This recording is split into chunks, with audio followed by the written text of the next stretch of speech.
So, good morning, all of you. Welcome you all in chapter 3 of class 8 synthetic fiber and plastic. आज हम लोग पढ़ेंगे synthetic fiber और plastic के बारे में. Okay, so the clothes which we wear are made up of fabrics. जो कपड़े हम लोग पहनते हैं वो किस चीज़ से बने होते हैं? Fabrics. And fabrics are obtained from fibers obtained from natural and artificial sources. Okay, first thing you have to remember over there are कि आपसे fill up the blanks type से ऐसे पूछ सकता है. The clothes we wear are made up of which things? So they are made up of fabrics. Fabrics are made up of fibres obtained from natural and artificial sources. और हमारे कपड़े fabric से बने होते हैं. और ये जो फैब्रिक्स होता है ये हम लोगों को किस चीज़ से मिलता है? फाइबर से मिलता है. और ये जो फाइबर्स होते हैं वो या तो नेचुरल भी हो सकते हैं या आर्टिफिशियल सोर्स से भी हम लोगों को मिल सकते हैं. Okay, can you name some natural fibres? क्या आप कुछ नेचुरल फाइबर्स का नाम बता सकते हैं?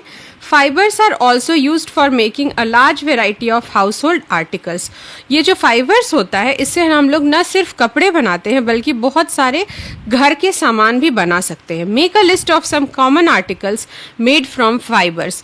अब हम लोगों को कुछ लिस्ट बनाना है जो कि हम लोग फाइबर्स से बना सकते हैं. ओके,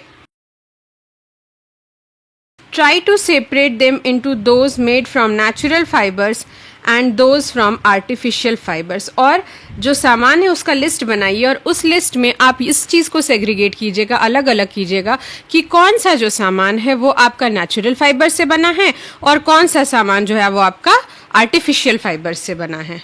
सो मूविंग फॉरवर्ड, ये देखिए ये एक टेबल दिया हुआ है कि आप ये आर्टिकल का नाम लिखना है और किस फाइबर से वो बना हुआ है ये आपको लिखना है.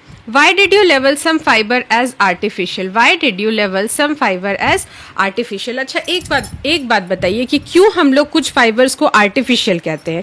You have read in previous classes that natural fibers like cotton, wool, etc. are obtained from plants and animal. और हम लोग पहले प्रीवियस के जो चैप्टर्स हैं उनमें पढ़ चुके हैं कि कॉटन, वुल और सिल्क जो है ये हम लोगों को प्लांट्स या एनिमल से मिलता है. एक बात तो बिल्कुल स्पष्ट है कि जहाँ पर भी नेचुरल का बात आता है, जैसे ही बोलते हैं नेचुरल फाइबर या नेचुरल फूड, इसका मतलब क्या होता है कि जो हम लोगों को नेचर से मिलता है, जो हम ह्यूमन बींग्स नहीं बनाते हैं. तो कुछ नेचुरल फाइबर्स के here also we are getting one question, give the example of two natural fibres. तो उसका आंसर क्या हो जाएगा? Cotton, wool, silk, these are the name of some natural fibers. Okay, fine. The synthetic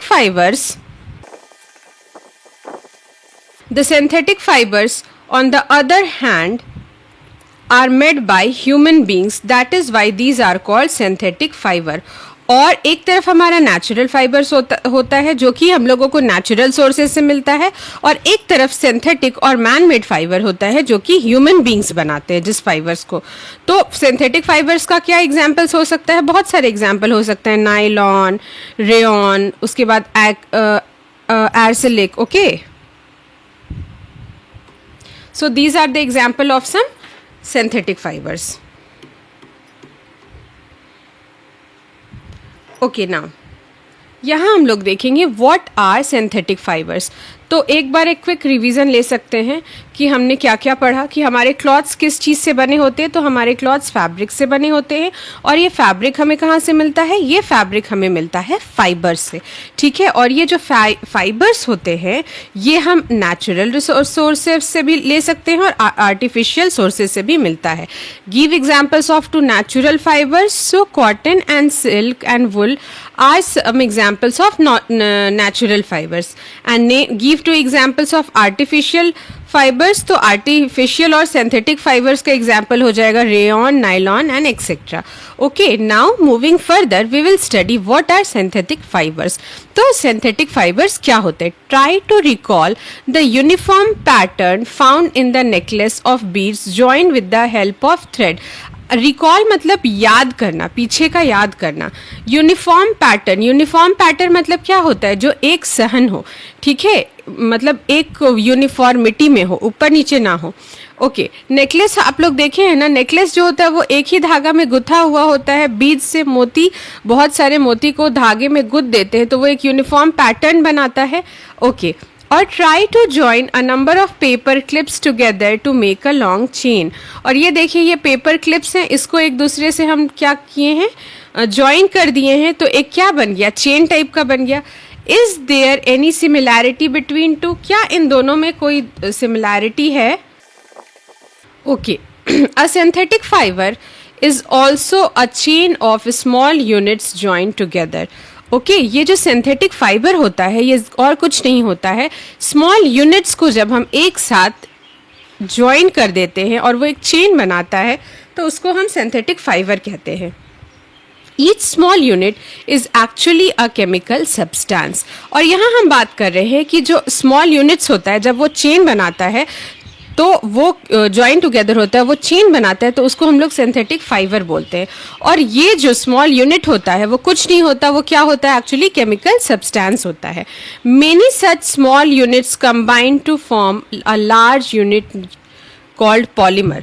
Many such small unit combine to form a large unit called polymer. और इसी तरह जो chemical छोटा छोटा एक यूनिट होता है केमिकल सब्सटेंस का, वो कंबाइन होता है लार्ज सिंगल यूनिट में, जिसको कि हम पॉलीमर बोलते हैं। पॉलीमर बना है दो वर्ड्स को जोड़ के, ठीक है, दो ग्रीक वर्ड्स है। पॉली का मतलब क्या होता है, मेनी, पॉली का मतलब होता है बहुत सारा, और मर का मतलब होता है पार्ट और unit. So polymer is made of many repeating units. जी हाँ, जैसे पॉलीमर बनता है, देखिए पॉलीमर बनता है, ये छोटा छोटा मोनोमर्स हो गया, ये ज्वाइन टुगेदर जब करता है तो ये एक पॉलीमर बनता है। और ये जो एक मोनोमर है ये क्या है, ये एक केमिकल सब्सटेंस है। तो आपको पॉलीमर समझ में आ गया। सो ये बहुत इंपॉर्टेंट है। डिफाइन पॉलीमर, आपसे ये क्वेश्चन पूछा जा सकता है, डिफाइन पॉलीमर। ओके, या फिर पूछा जा सकता है what is synthetic fibres are made up of. Okay, then what are polymers? Polymers are nothing but repeating units of a chemical substance. Okay, and synthetic fibers, what are synthetic fibers? Synthetic fiber is a chain of small units joined together. So we got the answer of these two questions. So चलिए अब हम पढ़ते हैं कि इस yellow box में क्या लिखा हुआ है। Polymer occur in nature also. Polymers जो होते हैं वो नेचर में भी अकर करते हैं। कॉटन जो है एक नेचुरल फाइबर है, आप लोगों को पता है। For example is a polymer called cellulose. Cotton जो है सेलुलोज नाम के पॉलीमर से बना होता है। And cellulose is made up of large number of glucose units. और सेलुलोज का जो मोनोमर होता है वो एक्चुअली में ग्लूकोज होता है। ओके, हम लोग पढ़े थे ना कि पॉलीमर जो होता है वो स्मॉल यूनिट से बना हुआ होता है, जो कि एक चेन में रिपीटिंग यूनिट से बना हुआ होता है, जो एक चेन टाइप का बनाते हैं तो वो पॉलीमर होता है। ठीक है, तो उसी तरह से ग्लूकोज यूनिट जब एक साथ स्टे करते हैं और चेन टाइप का बनाते हैं तो वो सेलुलोज नाम का एक पॉलीमर बनाते हैं, जिससे कि कॉटन नाम का कॉटन नेचुरल फाइबर हम लोगों को मिलता है। Now types of synthetic fibre. अब हम लोग देखेंगे कि सिंथेटिक फाइबर हमने पढ़ा कि आखिर क्या होता है। अब हम ये देखना चाहते हैं, देखते हैं कि सिंथेटिक फाइबर कितने टाइप्स के होते हैं। पहला देखिए यहाँ पे टाइप है rayon. You have read in class 7 that silk fibre obtained from silk worm was discovered in China and was kept as closely guarded secret for a long time. Okay, ये हम लोग 7th क्लास में ही पढ़ चुके हैं कि silk fibre जो होता है वो सिल्क वर्म से हम लोगों को मिलता है, जो कहाँ पे डिस्कवर किया गया था, चाइना में। Okay, fabric obtain from silk fibre was very costly. देखिए हम लोगों को सिल्क फाइबर को निकालने में या सिल्क को मतलब हम लोगों को सिल्क को एक्सट्रैक्ट करने में जो पूरा प्रोसेस होता है वो बहुत ही कॉस्टली होता है। और इसलिए सिल्क की जो साड़ियाँ होती है, आप देखिएगा अभी भी सिंपल सिल्क की साड़ी 5-5 हज़ार की आती है।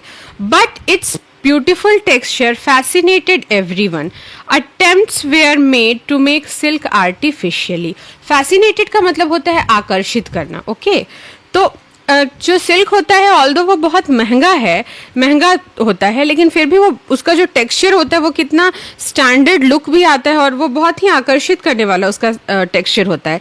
इसीलिए जो लोग हैं ये कोशिश करने लगे, जो साइंटिस्ट थे वो ये कोशिश करने लगे कि हम सिल्क को कैसे आर्टिफिशियली बना सके। Towards the end of 19th century, scientists were successful in obtaining a fiber having properties similar to that of silk. Okay, तो 19th सेंचुरी के एंड तक साइंटिस्ट जो है इस चीज में सक्सेसफुल हो गए कि वो लोग एक आर्टिफिशियल सिल्क जो है सो बना पाए. Such a fibre was obtained by the chemical treatment of wood pulp. और ये जो आर्टिफिशियल सिल्क मिला उसका नाम था, this fibre was called rayon और artificial silk. This one is very very important, इस बात को एकदम ध्यान में रखेंगे. तो which synthetic fibre is known as artificial silk. Okay, now आपको ये पता है कि ये ऑल्दो ये सिंथेटिक फाइबर है, लेकिन ये एक नेचुरल सोर्स से मिलता है. हम लोग वुड पल्प को जब केमिकली ट्रीट करते हैं तो हम लोगों को आर्टिफिशियल सिल्क मिलता है, यानी कि रेयन मिलता है. Okay, although rayon is obtained from natural source wood pulp, yet it is man-made fiber. This is also important point and you have to keep it in mind कि indirect question ऐसे पूछा जा सकता है कि ऐसे synthetic fiber का नाम बताइए जिसका जो source होता है वो natural होता है, लेकिन वो जो होता है वो man-made fiber ही होता है. तो उसका आंसर होगा rayon.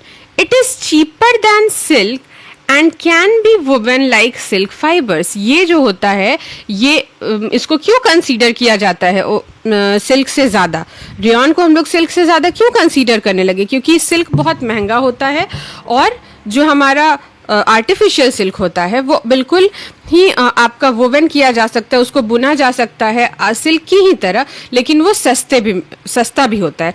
It can also be died in wide variety of colours. और जो हमारा ये सिल्क होता है आर्टिफिशियल सिल्क जो रेयन होता है ये वाइड वेराइटी ऑफ कलर्स में, मतलब बहुत सारा कलर्स इसमें. सिल्क में आपको उतना, जो नेचुरल सिल्क होता है उसमें आपको उतना वेराइटी ऑफ कलर्स नहीं मिलेगा, लेकिन रेयन में आपको वेराइटी ऑफ कलर मिल जाएगा. क्यों? क्योंकि उसको बहुत ईजिली डाई भी किया जा सकता है.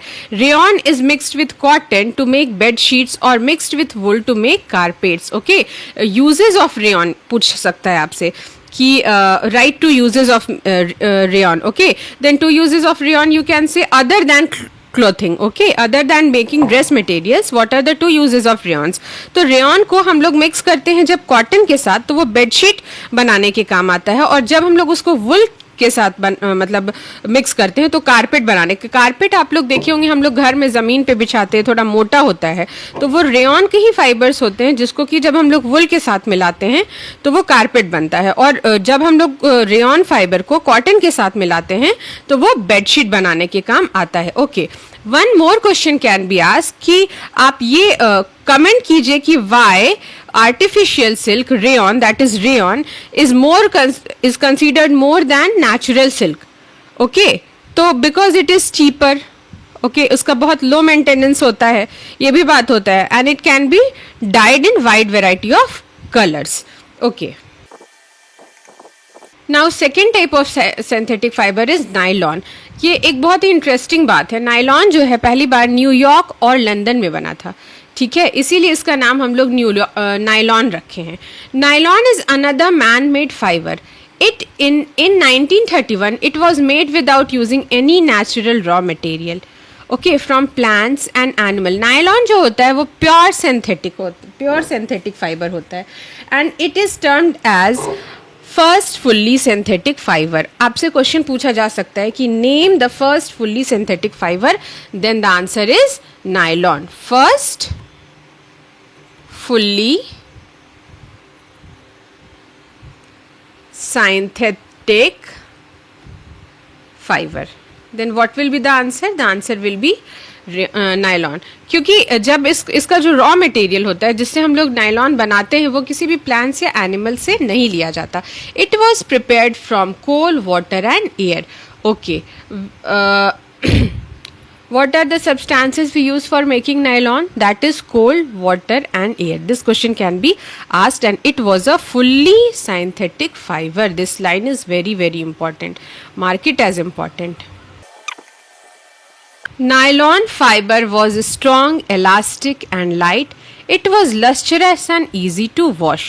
So it became very popular for making clothes. Question can be asked that why nylon is very popular for making clothes. Okay, और question can be asked that why we prefer nylon for making clothes.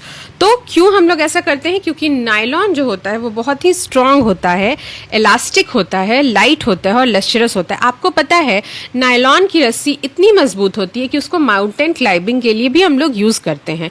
Okay, we use many articles made from nylons. Nylon सिर्फ clothing के लिए नहीं use होता है, nylon हम लोग बहुत सारी चीज़ों के लिए यूज करते हैं।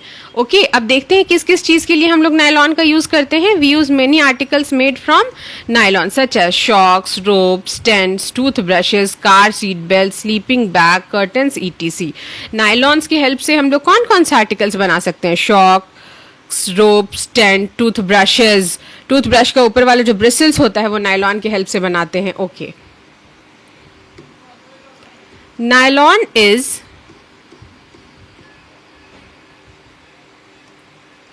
also used for making parachutes and ropes for rock climbing. Okay, आपसे ये क्वेश्चन पूछा जा सकता है कि some boy or girl wants to climb mountain, तो आप ये बताइए कि which synthetic fiber he or she should prefer। तो आपका आंसर होना चाहिए नायलॉन। ये बिल्कुल आप ध्यान में रखिए कि नायलॉन की रस्सियाँ बहुत इंपॉर्टेंट होती है, इसीलिए उसको पैराशूट बनाने में हेल्प किया, उसको पैराशूट बनाने में यूज़ किया जा सकता है। या क्वेश्चन ऐसे पूछा जा सकता है कि why nylon is used for making parachutes. Okay, so a nylon thread is actually stronger than steel wire. Okay, then अब आप लोगों को पता चल गया कि ये कितना स्ट्रांग होता है। ये स्टील वायर से भी ज्यादा स्ट्रांग होता है। अब यहाँ पे एक छोटा सा एक्टिविटी है, हम इसको रीड नहीं करेंगे लेकिन हम आपको ऐसे ही शॉर्ट में बता देते हैं कि एक क्लैम्प टाइप का लिया हुआ है, एक तरफ हम लोग वेट डाल रहे हैं और एक उसके ऊपर हम नायलॉन की रस्सी डाल रहे हैं, फिर हम वेट मेजर करेंगे। ठीक है, कि कितना वेट है। देखिए, take an iron stand with clamp, एक आयरन स्टैंड लिए क्लैम्प के साथ और एक कॉटन का थ्रेड लिए। ठीक है, 60 सेंटीमीटर लेंथ का, और उस क्लैम्प को हम लोग बहुत फ्रीली हैंग कर दिए। और अब हम लोग क्या कर रहे हैं,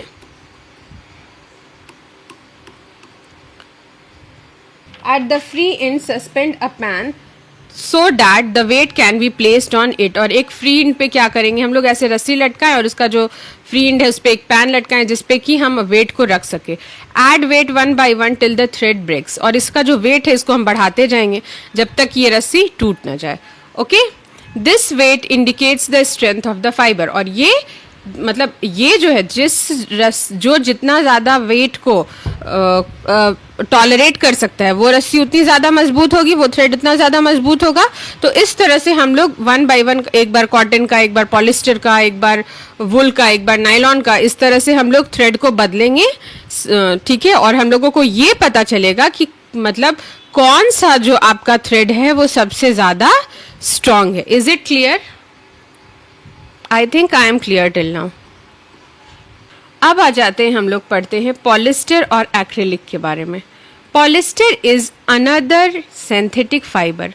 fabric made from this fibre does not get wrinkled easily, it remain crisp and is easy to wash. Polyester जो है ये अनदर सिंथेटिक फाइबर है, और पॉलिस्टर से जो बना हुआ कपड़ा होता है उसमें जल्दी रिंकल्स नहीं आते, वो बहुत इजी टू वॉश होता है और बहुत क्रिस्पी होता है। ठीक है, अब भी आप एक बात इमेजिन कीजिए कि आपको हड़बड़ में तुरंत कहीं जाना है, तो क्या आप कॉटन का शर्ट पहन के तुरंत जा सकते हैं, या कॉटन का जो भी आपका ड्रेस है उसको तुरंत आप पहन सकते हैं निकाल के विदाउट प्रेस किए? नहीं, लेकिन पॉलिस्टर के कपड़े आप पहन के जा सकते हैं। So it is quite suitable for making dress material. और इसीलिए जो हमारा पॉलिस्टर होता है वो ड्रेस मटेरियल के लिए बहुत ही ज़्यादा सुटेबल होता है।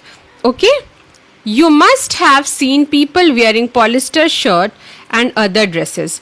आप देखे होंगे कि लोगों ने बहुत पॉलिस्टर के शर्ट्स और अदर ड्रेसेस जो हैं वो पहन रखे हैं। Terylene is a popular polyester. Terylene is example of popular polyester. Okay, give example of one popular polyester. So what will be the answer? The answer will be terylene. It can be drawn into very fine fiber that can be woven like any other any other yarn. जो ये बहुत easily जो भी मतलब और सारा जितना जैसा धागा होता है उसी तरह से इसको भी बुना जा सकता है। Okay, now come to PET bottles. PET के फूडवेयर्स ज़्यादा बहुत ज़्यादा हम पॉपुलर होते हैं। क्यों? इसका पूरा नाम क्या होता है? Polyethylene terephthalate. Okay, what is the full form of PET? It can be asked. Then what will be the answer? Polythene terephthalate is very similar form of polyester. Okay, PET is a very similar of with synthetic fiber. This question can also be asked.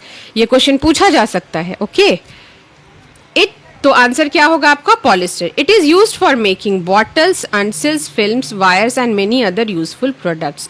Okay, PET क्या क्या चीज़ बनाने के काम आ सकता है? Bottle, बर्तन, films, wires और बहुत सारे प्रोडक्ट्स, और भी इसी तरह के बहुत सारे प्रोडक्ट्स बनाने के काम आते हैं. Look around and make a list of things made of polyester. आप अपने आसपास देखिए और एक लिस्ट बनाइए कि कौन कौन से जो चीज़ें हैं वो पॉलिस्टर से बने हुए हैं. Okay, now look at this yellow box. Polyester means poly plus ester is actually made up of repeating unit of chemical called ester. आप लोगों को पहले ही मैंने बताया था कि पॉलीमर जो होता है, पॉलीमर क्या होता है? एक रिपीटिंग यूनिट्स होता है, रिपीटिंग स्मॉल यूनिट्स होता है. ठीक है, तो पॉलिस्टर जो होता है वो एक्चुअली क्या होता है? रिपीटिंग यूनिट होता है. कौन से केमिकल का? ईस्टर का. Ester are the chemical which gives fruit their smell. Fabrics are sold by the name like polycot, polywool, terrycot, etc. Now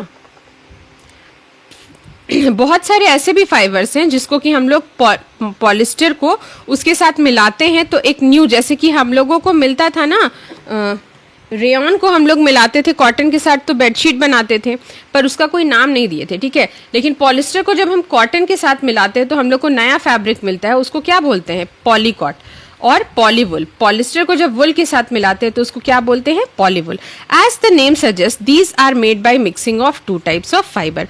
पॉलीकॉट is a mixture of polyester and cotton and polywool is a mixture of polyester and wool. Polycot क्या होता है? Mixture होता है polyester का और cotton का, और पॉलीवुल जो होता है वो मिक्सचर होता है पॉलिस्टर का और वुल का. So you have to remember this. Now we wear sweaters and use shawls और ब्लैंकेट्स इन विंटर. हम लोग स्वेटर पहनते हैं, शॉल पहनते हैं और ब्लैंकेट्स भी ओढ़ते हैं ठंड के दिन में. अच्छा, पहले का ब्लैंकेट्स आपको याद होगा हमारी मम्मीज़ यूज़ करती थी, भेड़ी का कंबल एंड ऑल दोज थिंग्स. और अब का जो हमारा कंबल होता है वो थोड़ा लाइट वेटेड होता है. लाइट वेटेड भी होता है, गर्म भी रखता है और उतना महंगा भी नहीं होता है. ठीक है, तो जैसे रेयन आर्टिफिशियल सिल्क होता है उसी तरह से एक्रेलिक एक सिंथेटिक फाइबर होता है जिसको कि वुल का सब्सटीट्यूट जो कि वुल का सब्सटीट्यूट होता है. Many of these are actually not made from natural wool though they appear to resemble wool. Okay, बहुत सारे ऐसे जो आपके ब्लैंकेट्स होते हैं, स्वेटर होते हैं, शॉल होते हैं जो कि नेचुरल वुल से नहीं बनाए जाते, लेकिन वो लोग वो सब जो होते हैं वो वुल की तरह दिखते हैं. These are prepared from another type of synthetic fibre called acrylic. Okay, ये जो हमारे बहुत सारे स्वेटर शॉल जो कि हम लोगों का वुल की तरह अपीयर करते हैं लेकिन वो एक्चुअली वुल होते नहीं है, तो वो कौन से सिंथेटिक फाइबर से बनते हैं? वो एक्रेलिक नाम के एक सिंथेटिक फाइबर से बनते हैं. The wool obtain from natural sources is quite expensive. The wool obtain from natural sources. आपने पश्मीना का स्वेटर और शॉल ये सब सुना होगा, तो वो क्या होता है? वो नेचुरल वुल का नाम होता है. ठीक है, तो उसका जो स्वेटर होता है उसको इतना प्रोसेस करने में मतलब वुल को, नेचुरल जो वुल होता है उसको प्रोसेस करने में इतना समय लगता है, इतना कॉस्टिंग लगता है कि वो बहुत ही महंगा होता है. तो सारे लोग अफोर्ड भी नहीं कर सकते हैं उसको, तो इसीलिए वो बहुत ही एक्सपेंसिव होता है. तो इसीलिए हम लोगों ने वुल का सब्सटीट्यूट निकाला कि वो सारे लोगों के लिए अफोर्डेबल हो. तो उसको क्या बोलते हैं हम लोग? Synthetic fibre which is termed as the substitute of wool is known as acrylic. Whereas cloth made from acrylic are relatively cheap. जो एक्रेलिक से हमारा जो क्लॉथ्स बनता है वो बहुत ही चीप होता है. They are available in a variety of colours, और ये भी जो होते हैं बहुत सारे वेराइटी ऑफ कलर्स में मिलते हैं. Synthetic fibres are more durable and affordable which makes them more popular than natural fibers. और जो सिंथेटिक फाइबर्स होते हैं, बार बार हम लोग बोल रहे हैं कि वो ज़्यादा ड्यूरेबल होते हैं, ज़्यादा चीप होते हैं, तो इसलिए हर कोई अफोर्ड कर सकता है, इसीलिए वो ज़्यादा प्रेफर किए जाते हैं over to natural fibers. Here one question can be asked that कि why synthetic fibers are more popular than natural fibers? So what will be the answer? Because they are more durable, they are more affordable, okay, and they are low maintenance, okay. That's why synthetic fibers are more considerable over to natural fibers. So what is the substitute of wool? Acrylic is a synthetic fiber which is a substitute of wool. Okay, now we will study further. You have already performed an activity of burning natural and synthetic fibers. Activity 3.6 of class 7. हम लोगों ने पहले ही एक activity से ये देखा था कि सिंथेटिक फाइबर को हम लोग अगर बर्न करते हैं तो क्या होता है, और नेचुरल फाइबर को हम लोग बर्न करते हैं तो क्या होता है. What did you observe? आपने क्या ऑब्जर्व किया था? When you burn synthetic fibres you find that their behaviour is different from natural fibres. जब हम लोग सिंथेटिक फाइबर को बर्न करते हैं, जलाते हैं, तो उसका बिहेवियर नेचुरल फाइबर से बिल्कुल अलग होता है. You must have notice that synthetic fibres melt on heating. और आपने ये नोटिस किया होगा कि जो हमारा सिंथेटिक फाइबर होता है वो मेल्ट कर जाता है, वो पिघल जाता है हीट करने से, ओके, उसको गर्मी देने से. This is actually a disadvantage of synthetic fibre. If the clothes catches fire, it can be disastrous. The fabric melts and sticks to our body of the person wearing it. Okay, now this one is very important. अभी तक हम ये पढ़ते आ रहे थे कि synthetic fibre का क्या एडवांटेज होता है, क्यों ये नेचुरल फाइबर से ज़्यादा जो होते हैं ये पॉपुलर होते हैं. लेकिन this is one of the most disastrous disadvantage of synthetic fibre कि अगर सिंथेटिक फाइबर में आग पकड़ ले तो वो बहुत जल्दी, मिनटों में आग पकड़ सकता है और बहुत तेज़ी से आग फैलता है सिंथेटिक फाइबर्स में. और जो इंसान उस सिंथेटिक फाइबर को पहनता है तो वो उसका जो मतलब कपड़ा जो फैब्रिक होता है वो उसके बॉडी में बिल्कुल स्टिक कर जाता है. और यकीन मानिए अगर सिंथेटिक कपड़े पहने हुए कोई जल गए तो बहुत परेशानी होती है उनको निकालने में. We should therefore not wear synthetic clothes while working in the kitchen or in laboratory. और इसीलिए हम लोगों को सिंथेटिक क्लोथ्स को नहीं पहनना चाहिए जब हम लोग किचन में काम करते हैं या हम लोग लैबोरेटरीज में काम करते हैं. All the synthetic fibers are prepared by a number of processes using raw materials of petroleum origin called petrochemicals. देखिए ये जो सिंथेटिक फाइबर्स होता है ये बाई प्रोडक्ट होता है क्रूड ऑयल का. Okay, synthetic fibres are the by product of crude oil. By product क्या होता है कि जब हम लोग कुछ और बनाते हैं और उस चीज़ को बनाने के प्रोसेस में कुछ और चीज़ भी हम लोगों को मिल जाता है तो उसको हम लोग बाई प्रोडक्ट बोलते हैं. Okay, all synthetic fibres are prepared by number of process using raw materials of petroleum origin. जो सिंथेटिक फाइबर होता है वो हम लोगों को कैसे मिलता है? जो रॉ मटेरियल्स, जब हम लोग पेट्रोलियम बनाते हैं, पेट्रोलियम का जो ओरिजिन होता है उसका जो रॉ मटेरियल्स होता है उसको बहुत सारा नंबर ऑफ प्रोसेसिंग करते हैं तो हम लोगों को सिंथेटिक फाइबर मिलता है जिसको कि हम लोग पेट्रोकेमिकल बोलते हैं. Petrochemicals material of petroleum origin, जो raw material of petroleum origin जो होता है उसको क्या कहते हैं? हम पेट्रोकेमिकल्स बोलते हैं. Okay, Characteristics of synthetic fiber. Imagine that it is a rainy day. What kind of umbrella would you use and why? मान लीजिए कि एक रेनी डे है तो अम्ब्रेला आप किस चीज़ का यूज़ कीजिएगा, कॉटन का या सिंथेटिक का? बाय डिफ़ॉल्ट है कि आप सिंथेटिक का यूज़ कीजिएगा क्योंकि कॉटन का यूज़ कीजिएगा तो वो तो पानी पूरा एब्जॉर्व करेगा, अम्ब्रेला हैवी हो जाएगा और आपका जो काम है वो नहीं होगा. ठीक है. Synthetic fibres possesses unique characteristics which make them popular dress material. जो सिंथेटिक फाइबर होता है उनमें कुछ यूनिक, कुछ अलग तरह के कैरेक्टरिस्टिक्स होते हैं जो कि उनको पॉपुलर ड्रेस मटेरियल बनाने में हेल्प करता है. They dry up quickly, are durable and less expensive, readily available and easy to maintain. ये बहुत ही जो हमारे सिंथेटिक फाइबर होते हैं ये बहुत ड्यूरेबल होते हैं, बहुत जल्दी सूख जाते हैं और ये उतना ज़्यादा महंगा नहीं होता है. ठीक है, और तुरंत इसको हम लोग पहन के जा सकते हैं. ठीक है, ये रेडली अवेलेबल होता है और इसको मेंटेन करने में भी बहुत ही इजी होता है. इसका जो मेंटेनेंस होता है ये बहुत ही इजी होता है. ओके, सो अगर आपसे पूछा जाए कि व्हाट आर द कैरेक्टरिस्टिक्स या फिर write down some characteristics of synthetic fibre, then what you will say, what you will write, then they dry up quickly, number 1, they are durable, number 2, they are less expensive, number 3, and they are readily available, number 4 and 5 is it is easy to maintain. Okay,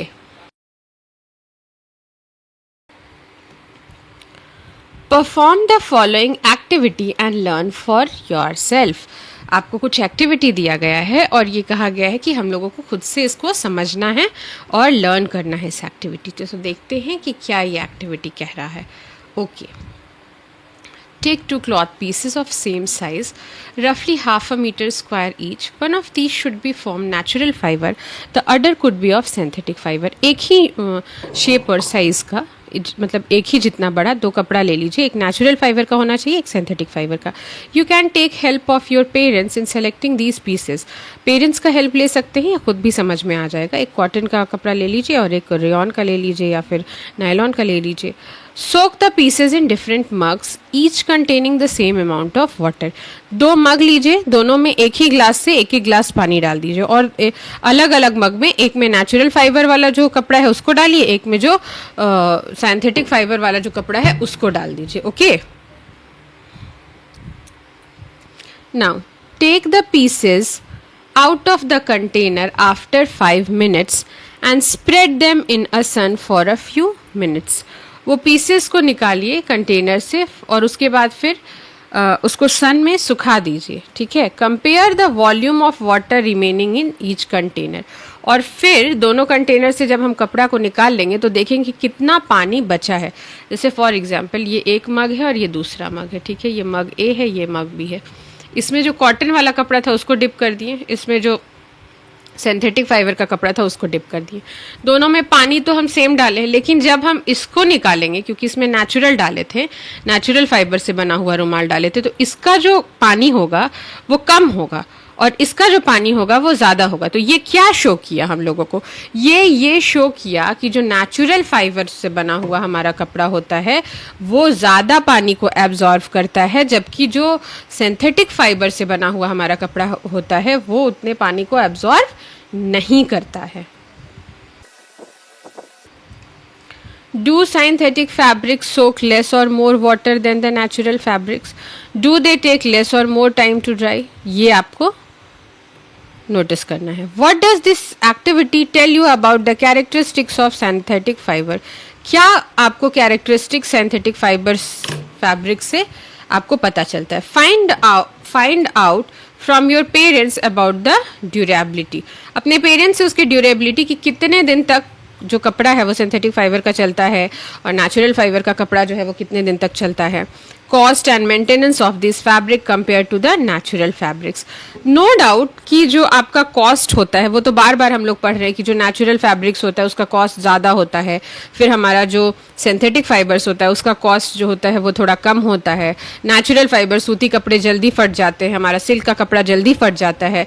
ठीक है, फिर maintenance जो होता है वो silk का ज़्यादा होता है, यानी नेचुरल फाइबर्स का ज़्यादा होता है, और आपका जो सिंथेटिक होता है फाइबर्स उसका कम होता है. तो ये सारे जो हैं, ये सारे जो पॉइंट्स हैं ये सिंथेटिक फाइबर्स को नेचुरल फाइबर से ज़्यादा कंसिडरेबल बनाते हैं. Okay, now till now we have studied कि पेट प्लास्टिक्स को कहाँ यूज़ करते हैं. Now you have already performed an activity of burning natural and synthetic fiber. हम लोगों ने ऐसी ही एक मतलब जो एक्टिविटी है क्लास 7 में हमने परफॉर्म कर दिया था कि नेचुरल और सिंथेटिक फाइबर को बर्न करने से क्या होता है. Is that clear? तो when you burn synthetic fiber you will find that their behavior is different from that of natural fibers. आप जब बर्न कीजिएगा सिंथेटिक फाइबर को तो आपको उसका बिहेवियर पता चलेगा कि वो डिफरेंट होता है नेचुरल फाइबर से. अब देखते हैं कि क्या डिफरेंस होता है बिहेवियर में. You must have notice that synthetic fibres melt on heating. This is actually a disadvantage of synthetic fibre. If the clothes catch fire it can B disastrous. मतलब कि यहाँ पे हम लोगों को एक क्वेश्चन का आंसर मिलेगा कि अभी तक हम लोगों ने पढ़ रखा था कि सिंथेटिक फाइबर का जो है वो क्या एडवांटेज होता है ओवर नेचुरल फाइबर्स के. तो अब आप लोगों को ये पता चलेगा कि क्या एक डिसएडवांटेज होता है. तो यहाँ हम लोगों को डिसएडवांटेज पता चलता है कि सिंथेटिक फाइबर का जो है क्या डिसएडवांटेज होता है नेचुरल फाइबर्स के ऊपर. तो सिंथेटिक फाइबर्स जो होते हैं वो बहुत जल्दी फायर कैच कर लेते हैं और जो कि बहुत डिजास्ट्रस होता है. ठीक है, अगर सिंथेटिक जो फाइबर है वो आप पहने हुए हैं और आप जल जाते हैं तो मतलब समझिए एक तो आग इतनी जल्दी से फैलता है सिंथेटिक फाइबर में कि तुरंत मिनटों में आग लग सकता है और आपका बॉडी जल सकता है. और जो नेचुरल फाइबर होता है जैसे कॉटन, तो आप देखे होंगे कि अगर जैसे आग है बहुत तेज नहीं है उसका लौ तो वो खुद ब खुद मतलब बुझ भी जाता है. इसीलिए हम लोगों को लैबोरेटरी में काम करते वक्त या किचन में काम करते वक्त कॉटन क्लॉथ्स पहनने चाहिए. The fabric melts and sticks to the body of a person wearing it. We should therefore not wear synthetic cloths while working in the kitchen or in laboratory. और इसीलिए हम लोगों को लेबोरेटरी में और kitchen में काम करते हुए सिंथेटिक क्लॉथ्स नहीं पहनने चाहिए. All these synthetic fibers are prepared by number of processes using raw materials of petroleum origin called petrochemicals. जो सिंथेटिक फाइबर्स होते हैं वो सारे प्रिपेयर किए जाते हैं जिसमें कि बहुत सारा नंबर ऑफ प्रोसेसेस होता है. पेट्रोलियम ओरिजिन जो रॉ मटेरियल पेट्रोलियम ओरिजिन का जो मटेरियल होता है उससे जो बनता है उससे हम लोग सिंथेटिक फाइबर्स को बनाते हैं. और उसको जो रॉ मटेरियल्स पेट्रोलियम ओरिजिन से मिलता है उसको क्या बोलते हैं हम? Petrochemicals. Now come to the topic characteristics of synthetic fibres. यानी कि सिंथेटिक फाइबर्स के क्या कैरेक्टरिस्टिक्स होते हैं. Okay. Imagine that it is a rainy day. What kind of umbrella would you use and why? Synthetic fiber possesses unique characteristics which make them popular dress material. देखिए मान लीजिए कि एक बहुत बरसात का दिन है और आप जो है सो अम्ब्रेला यूज़ कर रहे हैं. तो क्यों आप अम्ब्रेला यूज़ की मतलब किस तरह का आप अम्ब्रेला यूज़ करना चाहिएगा? तो आप अम्ब्रेला यूज़ करना चाहिएगा सिंथेटिक फाइबर्स का. ठीक है, और इसका यूनिक कैरेक्टरिस्टिक्स होता है और जो कि इसको बहुत ही पॉपुलर ड्रेस मटेरियल बनाता है. They dry up quickly and are durable, less expensive, readily available and easy to maintain. ये बहुत ही जल्दी जो है वो सूख जाता है, बहुत ड्यूरेबल होता है, जल्दी फटता नहीं है, कम महंगा होता है, अवेलेबल बिल्कुल एकदम आप जैसे कि सिंथेटिक कपड़ा का क्लोथ्स रखे हैं उसको तुरंत आप पहन के जा सकते हैं और वो बहुत ईजी मेंटेनेंस उसका बहुत ईजी होता है. Perform the following activity and learn for your self.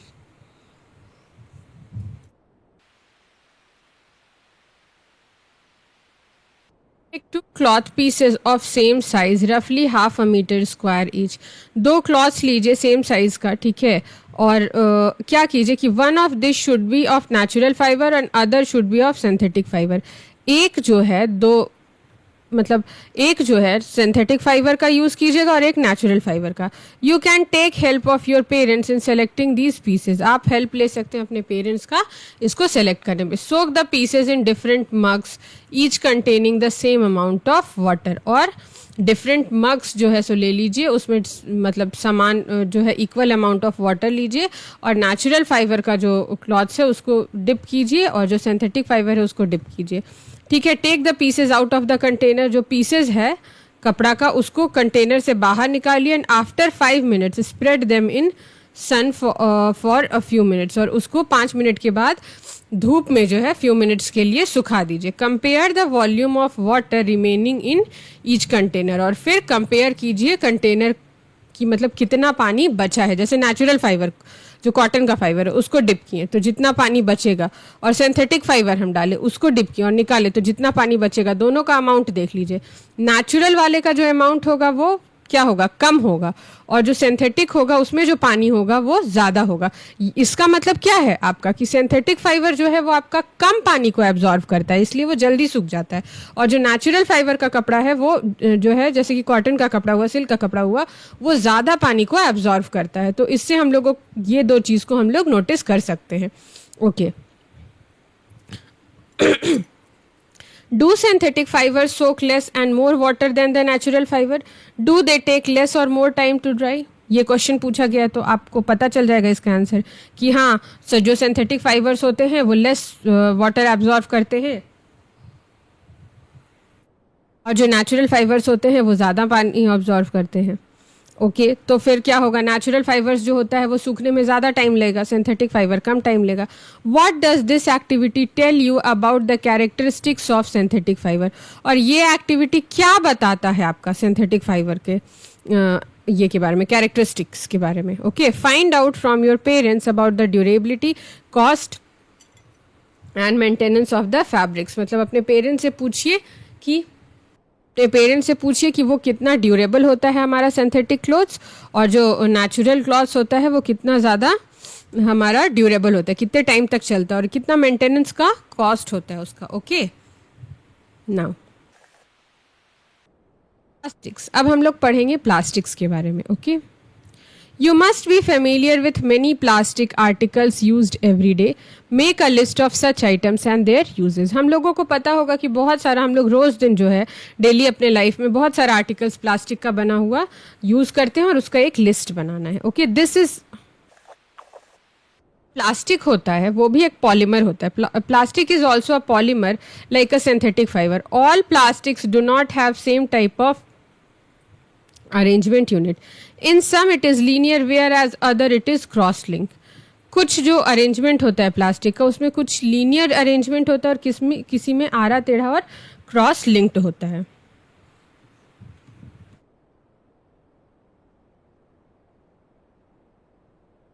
देखिए ये जो है ये लीनियर अरेंजमेंट है, ठीक है, और ये जो है ये क्रॉस लिंक्ड अरेंजमेंट है।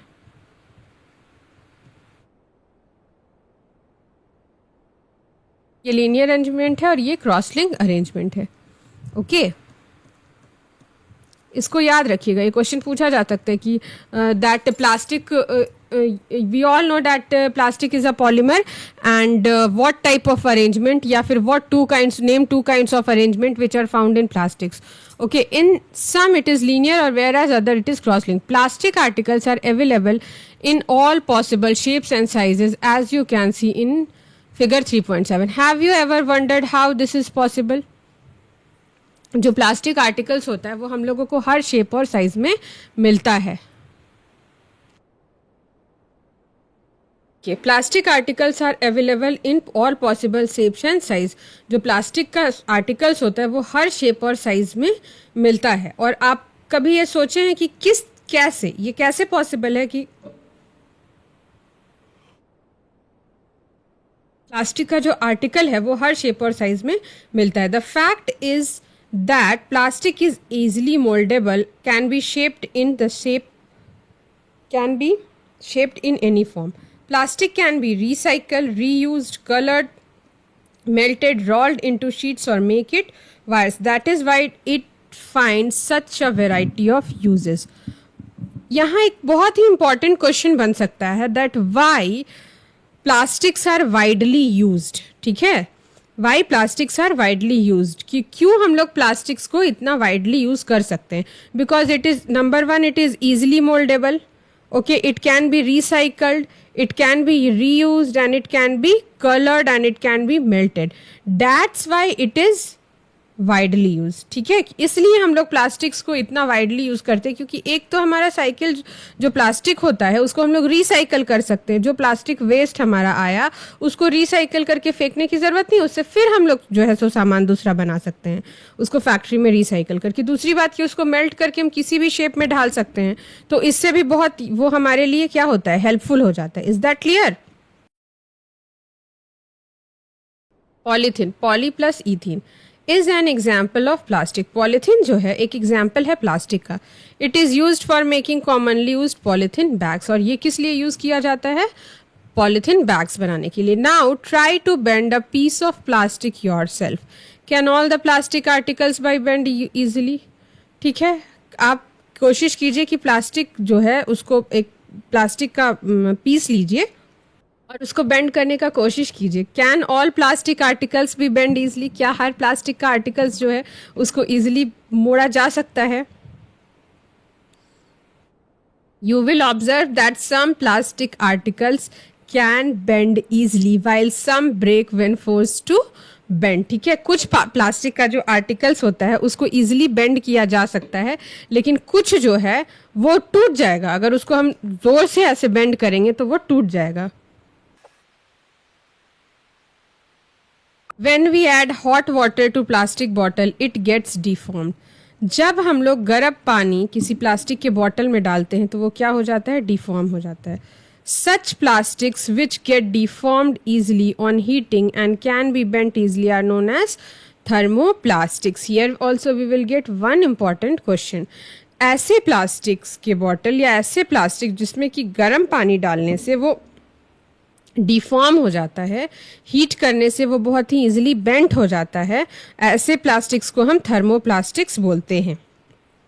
Polythene and PVC are some examples of thermoplastic. Polythene और पीवीसी जो होता है ये थर्मोप्लास्टिक्स का एग्जाम्पल होता है। ठीक है, these are used for manufacturing toys, comb and various types of container. और ये जो प्लास्टिक्स होते हैं ये किस लिए यूज किए जाते हैं? टॉयज बनाने के लिए, कॉम्ब बनाने के लिए, वेरियस टाइप्स ऑफ कंटेनर बनाने के लिए। On the another hand there are some plastics which then moulded once can not be softened by heating. These are called thermosetting plastics. ठीक है, और अदर हैंड पे कुछ ऐसे प्लास्टिक्स होते हैं जो कि एक बार मोल्ड किया गया, एक बार उसको एक शेप दे दिए तो आप हीट करने पे भी उसको सॉफ्ट नहीं कर सकते हैं। तो ये इसको जो कहते हैं ऐसे प्लास्टिक्स को थर्मोसेटिंग प्लास्टिक्स कहते हैं। यानी कि ऐसा प्लास्टिक जिसको कि हम लोग डिफॉर्म कर सकते हैं, जिसका शेप चेंज कर सकते हैं, वो हो गया थर्मोप्लास्टिक। और ऐसे प्लास्टिक्स जिसका कि शेप नहीं चेंज किया जा सकता है, एक बार अगर एक शेप दे दिए तो वही शेप रहेगा, तो उसको हम लोग थर्मोसेटिंग प्लास्टिक बोलते हैं।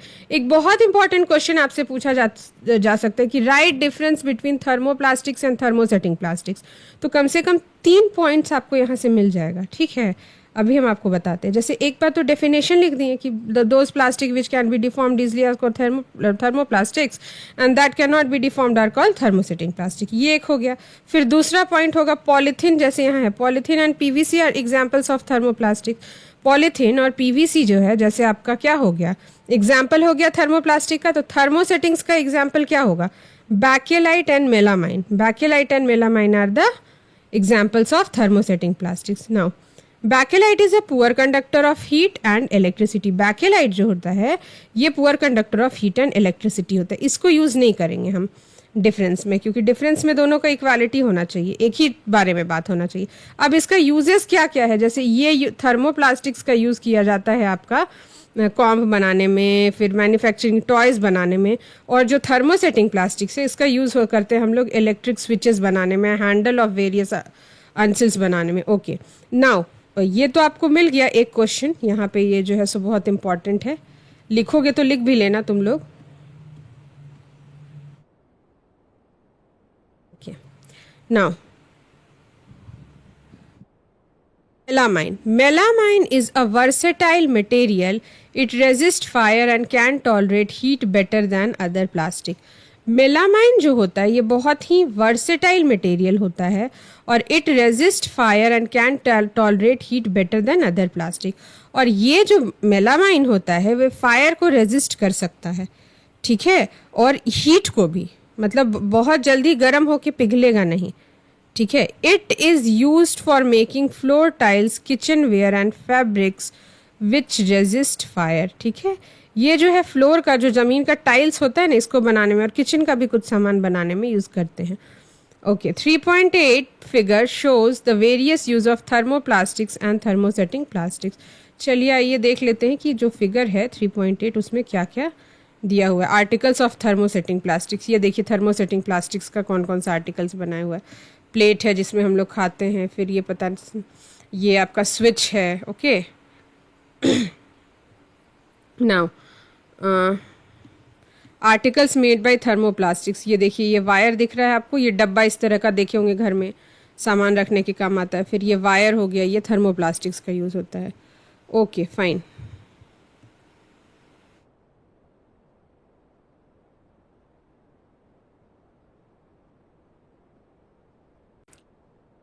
Plastics as materials of choice, मतलब कि प्लास्टिक को हम लोग कैसे डिफरेंट डिफरेंट मटेरियल्स में यूज़ करते हैं। Today if we think of storing a food item, water, milk, pickles, dry fruit etc, plastic container seems most convenient. मतलब अगर आज हम लोग सोचते हैं कोई भी फूड आइटम जो है सो उसको स्टोर करने का, तो प्लास्टिक का जो कंटेनर होता है वो सबसे ज़्यादा जो होता है एप्रोप्रिएट होता है। आप देखते होंगे कि सरसों का तेल आपका, फिर रिफाइन ऑयल, हर कुछ, बिस्किट, सोप जो पैकिंग होता है वो अंदर में प्लास्टिक का ही होता है। तो हम लोग बिना प्लास्टिक का सोच ही नहीं सकते हैं। ठीक है, सबसे ज़्यादा प्लास्टिक ही हम लोग यूज़ करते हैं कंटेनर्स को स्टोर करने में। This is because of their light weight, lower price, good strength and easy handling. ये क्यों ऐसा है? क्योंकि जो प्लास्टिक होता है उसका जो वेट होता है बहुत लाइट होता है, उसका प्राइस जो होता है वो सस्ता होता है, स्ट्रेंथ भी अच्छा होता है, और ईजिली हैंडल भी इसको ईजिली कर सकते हैं, आराम से कहीं ले जा सकते हैं। Being lighter as compare to metals, plastic are used in car, aircraft, spacecraft too. मतलब कि मेटल से हल्के होने की वजह से प्लास्टिक को हम लोग कार में भी यूज़ करते हैं, एयरक्राफ्ट में भी यूज़ करते हैं, और स्पेस क्राफ्ट में भी यूज़ करते हैं। This list is endless if we start counting articles like slippers, furniture, decoration pieces, etc. मतलब कि ये जो लिस्ट है हमारा वो इंडलेस है अगर हम आर्टिकल्स को जो है सो स्लीपर में या मतलब फर्नीचर में भी यूज़ करते हैं, डेकोरेशन के आइटम्स में भी। Now let's discuss the characteristics properties of plastic. Okay, यहाँ से क्वेश्चन पूछ सकता है कि right 5 uses of plastic. Okay, उसके बाद फिर आपसे ये बहुत इंपॉर्टेंट एक क्वेश्चन पूछा जाता है कि what are the characteristics of plastics. Okay, so be attentive while reading these topics.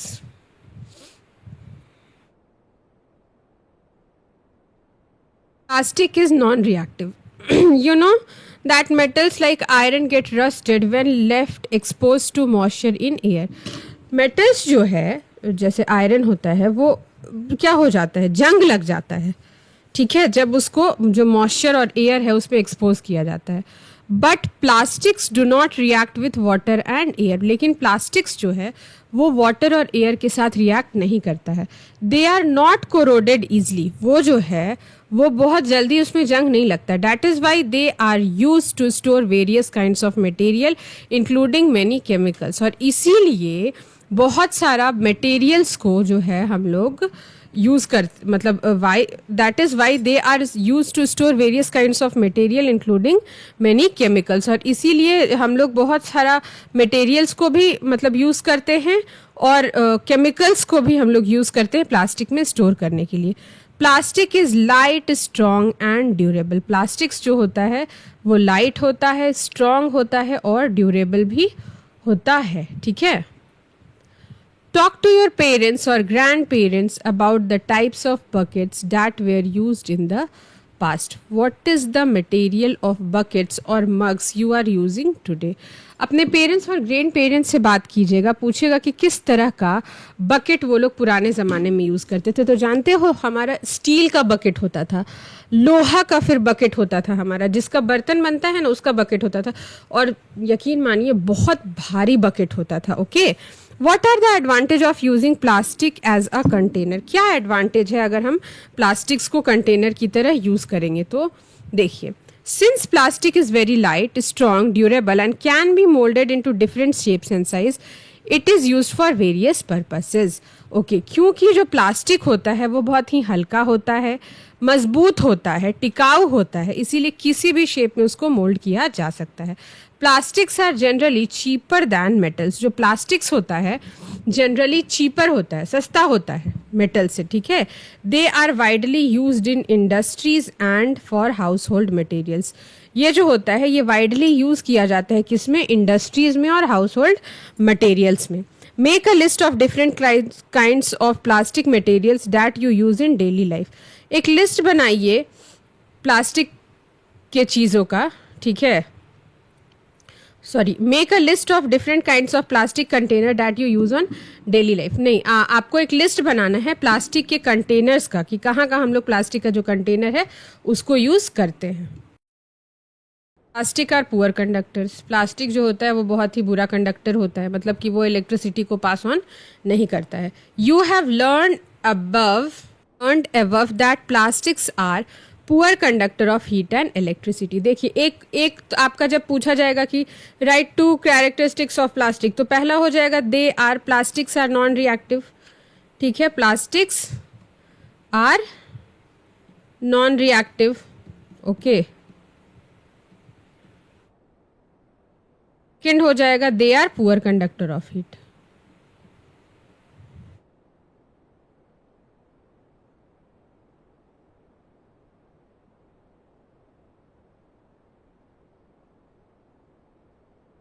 आ गया बात समझ में. देखो, जब हम लोग बात करते हैं कि जैसे प्लास्टिक का कंटेनर है, तो इस तरह से एक क्वेश्चन आ जाएगा कि why plastic containers are used for keeping chemicals. तो आंसर होगा plastics are non reactive, therefore they are used for keeping chemicals. Why plastics are used for making switches and wires. So plastics are used for making switches and wires because they are poor conductor of heat. Okay. Now, you have learned above that plastics are poor conductor of heat and electricity. That is why electrical wires have plastic coverings and handles of screwdrivers are made up of plastic. इसीलिए जो plastic wire होता है उसका plastic covering होता है, handle होता है, screw drivers होता है जो कि प्लास्टिक से बना होता है. Okay, as mentioned above, handles of frying pan are also made up of plastics. जैसा कि हम लोग बताएं कि जो हैंडल्स होता है फ्राई पैन्स का वो भी प्लास्टिक से बना होता है. Okay, why handles of fry pans are made up of plastics? क्योंकि plastic poor conductor of heat होता है, तो वो जो हम लोग उतारना यूज करते हैं उसका यूज का जरूरत नहीं पड़ेगा. Plastic find extensive use in health care industry. Plastic का जो है बहुत एक्सटेंसिव यूज होता है हेल्थ केयर इंडस्ट्री में. Some examples of their uses are packaging of tablet, threads use for stitching wounds, syringes, doctor gloves and a number of medical instruments. Syringes वगैरह जो होता है वो प्लास्टिक का होता है. ग्लव्स जो होता है डॉक्टर्स का वो जो होता है वो प्लास्टिक्स का बना होता है. Special plastic cookware, special plastic cookware is used in microwave ओवन्स for cooking food. जो स्पेशल प्लास्टिक का जो कुकवेयर होता है ना, वो माइक्रोवेव ओवन्स का जो हम लोग बनाते हैं वो कुकिंग फूड के लिए जो यूज़ करते हैं वो भी प्लास्टिक्स का बना होता है. In microwave ovens the heat cooks the food but does not affect the plastic vessel. ठीक है, जो माइक्रोवेव ओवन्स होता है उसका जो हीट होता है वो फूड को कुक करता है but does not affect the plastic vessel, लेकिन प्लास्टिक वेसल को अफेक्ट नहीं करता है. Teflon is a special plastic on which oil and water do not stick. Teflon जो होता है वो स्पेशल प्लास्टिक होता है जिसमें कि तेल और पानी स्टिक नहीं करता है. It is use for non sticks coating of cookware. और ये जो है ये नॉन स्टिक्स कोटिंग के लिए यूज़ किया जाता है कुकवेयर का. टेफ्लॉन जो होता है ना आपका स्पेशल प्लास्टिक होता है जो कि नॉन स्टिक कुकिंग के लिए कुकवेयर्स का यूज किया जाता है. Is that clear? Fire proof plastics. Although synthetic fiber catches fire easily, it is interesting to know that the uniform of firemen have coating of melamine plastic to make them flame resistance. Okay, जो fire proof plastic होता है, जो synthetic fibre होता है वो बहुत ही easily fire को catch कर लेता है. लेकिन ये बहुत इंटरेस्टिंग होगा जानने में कि जो प्लास्टिक होता है, ठीक है, वो ही उसी का बना होता है फायरमैन का ऊपर का वो जो कवर होता है वो मेलामाइन प्लास्टिक का बनता है. ओके, एक बहुत इंपॉर्टेंट इनडायरेक्ट क्वेश्चन पूछा जा सकता है. We all know that all synthetic fibre catches fire easily. Okay, so name one synthetic fibre which tolerates the fire. तो आपका आंसर होगा प्लास्टिक. और अगर पूछा जाएगा कि which kind of plastics tolerate the heat and electricity best, तो उसका आंसर होगा melamine. Now the last topic is plastic and the environment. When we go for to the market, we usually get things wrapped in a plastic or packed in polythene bags. This is one reason why plastic waste keeps getting accumulated in our home. Accumulated का मतलब होता है जमा हो जाना. तो जब हम लोग मार्केट जाते हैं तो हम लोग ज़्यादातर जो सामान होता है वो प्लास्टिक में ही हम लोग खरीदते हैं, पॉलीथीन बैग्स में, और इसीलिए जो प्लास्टिक्स है वो बहुत एक्यूमुलेट हो जाता है हमारे घर में. अल्टीमेटली यानी फाइनली क्या होता है, plastic finds its way to the garbage. Disposal of plastic is a major problem. Why? Okay. और अल्टीमेटली क्या होता है कि प्लास्टिक जो होता है वो गार्बेज में मिलता जाता है, ठीक है. और डिस्पोजल ऑफ मतलब कहाँ डिस्पोज करें प्लास्टिक को, ये एक बहुत बड़ा ही प्रॉब्लम, मेजर प्रॉब्लम है ये. A material which gets decomposed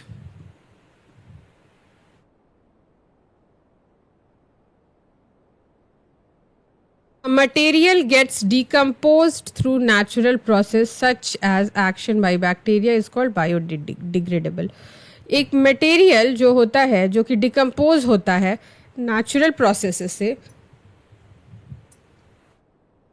उसको हम लोग बायोडिग्रेडेबल बोलते हैं. जैसे ऐसे मटेरियल, ऐसे जो वेस्ट मटेरियल्स जिसको कि बैक्टीरिया डिकम्पोज कर सकता है, इसको हम लोग बोलते हैं बायोडिग्रेडेबल, ठीक है. A material which is not easily decomposed by natural process is termed as non biodegradable. और ऐसे मटेरियल्स जो कि इजीली डिकम्पोज नहीं किए जाते हैं बैक्टीरिया वगैरह से, इसको हम लोग बोलते हैं non biodegradable.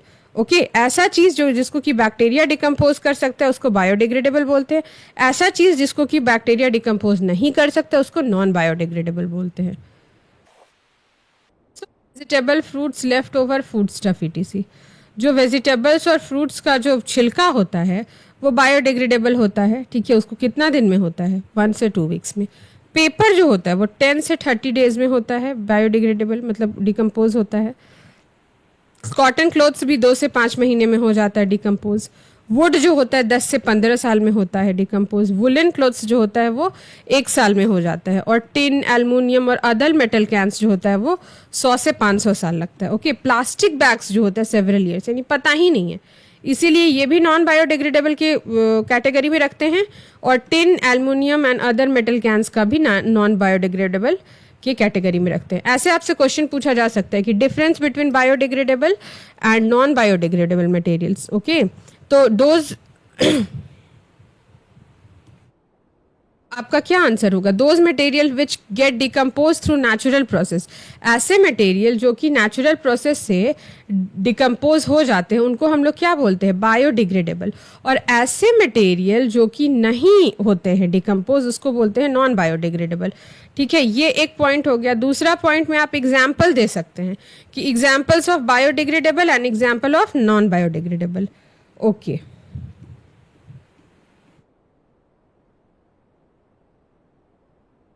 Okay, now since plastic takes several years to decompose, it is not environmental friendly. ऐसी चीज़ें जो several years लगा दे डिकम्पोज होने में, तो क्या आप उनको environmental friendly बोल सकते हैं? No. It causes environmental pollution. Here one question can be asked that why plastics are considered as not environmental friendly substance. Okay, why it is said that plastic is not environmental friendly? Because it takes several years to decompose. Okay, besides the burning process in synthetic material is quite slow and it also not get completed burn easily. In this process it releases lots of poisonous fumes into the atmosphere causing air pollution. ये जो हमारा synthetic material है इनको अगर आप जलाइएगा तो इस process में बहुत सारा पॉइजनस फ्यूम्स निकलेगा, ठीक है, जो कि एयर पॉल्यूशन को कॉज करता है.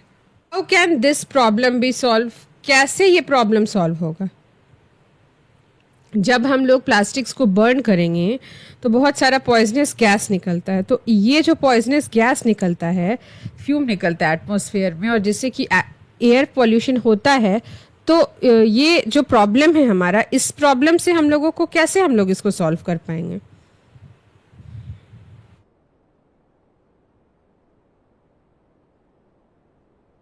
Have you ever seen a garbage dump where animals are eating garbage? In the process of eating the food waste, they swallow materials like polythene bags and wrappers of food. तो क्या आपने garbage का dump देखा है जिसमें कि animals बहुत सारा कचरा खाते हैं? तो इस प्रोसेस में क्या होता है, इस फूड वेस्ट को खाते हैं और स्वैलो कर देते हैं, तो इससे क्या होगा, उनका जो इसका क्या कंसिक्वेंसेस होगा? अगर कचरा में प्लास्टिक फेंका हुआ है और मान लो कि कोई गाय उसको खा लेती है, तो इससे क्या होगा? तो इससे उसका जो रेस्पिरेटरी सिस्टम है वो चोक हो सकता है, और ये जो और forms a lining in the stomachs can cause death, और जिसकी वजह से उसका जो स्टोमक है उसमें लाइनिंग्स टाइप का आ सकता है जिससे कि वो मर भी सकती है. The polybags carelessly thrown here and there are responsible for clogging the drains. मान लो कि नली में बहा दिए, ठीक है, अब तो वो जो प्लास्टिक है तो ब्लॉक कर दिया नली को, ठीक है, जब ब्लॉक कर दिया नली को तो पानी कैसे बाहर जाएगा?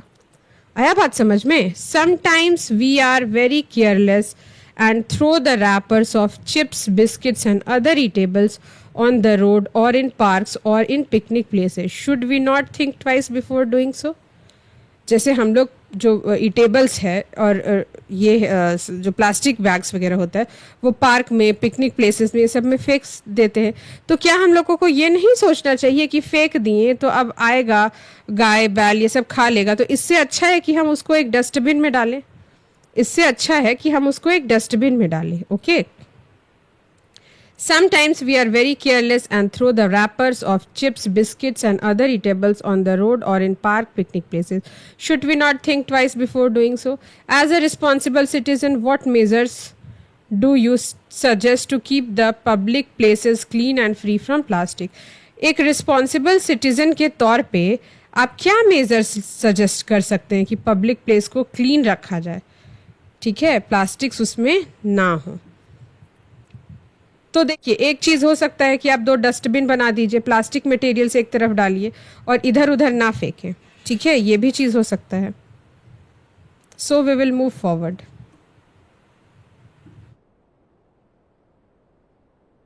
Avoid the use of plastic as far as possible.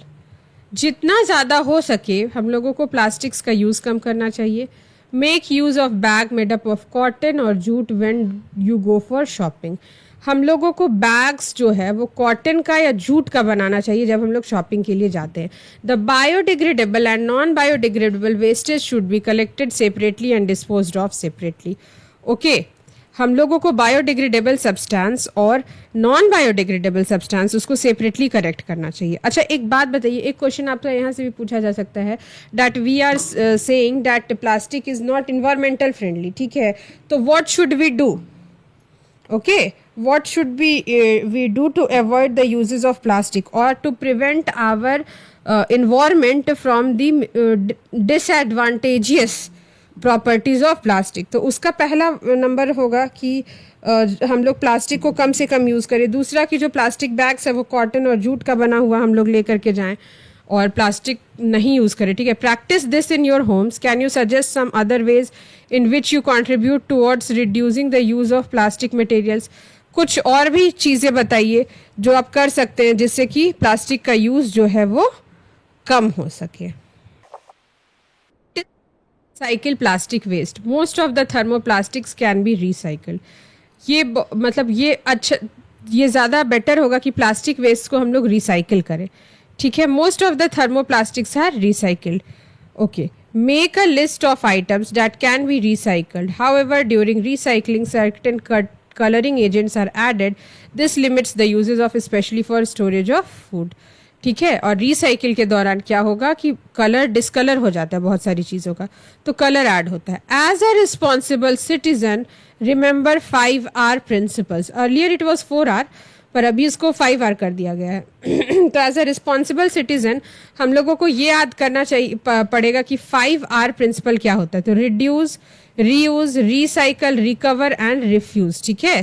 पहले तो हम लोग कम यूज़ करेंगे, उसके बाद फिर उसको रीयूज़ कर सकते हैं, फिर उसको रिसाइकिल कर सकते हैं, रिकवर करके फिर उसको मतलब रिफ्यूज़ भी कर सकते हैं, मतलब नहीं यूज़ करेंगे, यूज़ करने से बचेंगे। Develop habits which are environmental friendly, और हम लोगों को ऐसा हैबिट्स जो है सो डेवलप करना चाहिए जो कि इन्वायरमेंटल फ्रेंडली हो, जिसमें कि हम लोग जो प्लास्टिक का यूजेस है वो कम से कम करें। ओके, एक इम्पॉर्टेंट क्वेश्चन पूछा जा सकता है आपसे कि define the 5R principle. What are the 5R principle? Okay, तो उसका आंसर क्या होगा? Reduce, reuse, recycle, recover and refuse. This is very very important. Okay,